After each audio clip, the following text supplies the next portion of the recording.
প্রথমবার আরিয়ার বিরুদ্ধে মুখ খুলল সাজ। হ্যাঁ বন্ধুরা, গৃহপ্রবেশ ধারাবাহিকের আজকের পর্বে আমরা এমনটাই দেখতে পাব। রাতের অন্ধকারে কিছু গুন্ডা আরিয়াকে ঘিরে ধরেছিল। ভয় আর আতঙ্কে সে চিৎকারও করতে পারছিল না। ঠিক সেই সময়ে শুভলক্ষ্মী সেখানে পৌঁছে যায়। কোনো কিছু না ভেবেই সে আরিয়াকে টেনে নিজের গাড়িতে তোলে এবং দ্রুত রায়বাড়িতে নিয়ে আসে। আরিয়া তখন বেহুশ, শরীর জ্বরে পুড়ছে।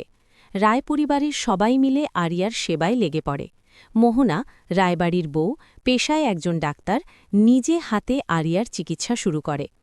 ওষুধ, স্যালাইন, বিশ্রাম সব কিছুর পর ধীরে ধীরে আরিয়ার জ্ঞান ফিরে আসে। চোখ মেলে চারপাশ দেখে আরিয়া হঠাৎ চেঁচিয়ে ওঠে, আমি এখানে কেন? আমাকে রায়বাড়িতে এনেছ কেন? কেউ কিছু বলার আগেই সে আরও রুক্ষ হয়ে ওঠে। শুভলক্ষ্মীর দিকে তাকিয়ে বলে, দয়া দেখিয়ে আমাকে এখানে এনে অপমান করছ? রায় পরিবারের সবার সামনে একের পর এক কটু কথা বলতে থাকে সে। মোহনার সেবাকেও তাচ্ছিল্য করে, বাড়ির মানুষদের নিয়ত নিয়ে প্রশ্ন তোলে। ঘরে অস্বস্তিকর নীরবতা নেমে আসে। সবাই চুপ। শুভলক্ষ্মীর চোখ ভিজে ওঠে। ঠিক তখনই সাজ সামনে এগিয়ে আসে। এই প্রথমবার সে আরিয়ার বিরুদ্ধে মুখ খোলে।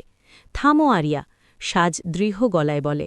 যদি আজ শুভলক্ষ্মী না আসত তাহলে তুমি বেঁচে থাকতে কিনা কেউ জানত না। এই বাড়ির মানুষরা তোমার কোনো ক্ষতি করেনি। আরিয়া অবাক হয়ে তাকিয়ে থাকে। সাজ কথা চালিয়ে যায়, কষ্টে থাকলেই সবার অপমান করার অধিকার পাওয়া যায় না। যাদের জন্য আজ তুমি নিরাপদ তাদের সম্মান করা শেখো। আরিয়া আর কিছু বলতে পারে না। সেই মুহূর্তে সে বুঝতে পারে সব সময় চুপ থাকাই দুর্বলতা নয়, আর আজ সাজের মুখ খোলাই ছিল সবচেয়ে শক্ত জবাব। ভিডিওটি ভালো লাগলে অবশ্যই চ্যানেলটি সাবস্ক্রাইব করবেন।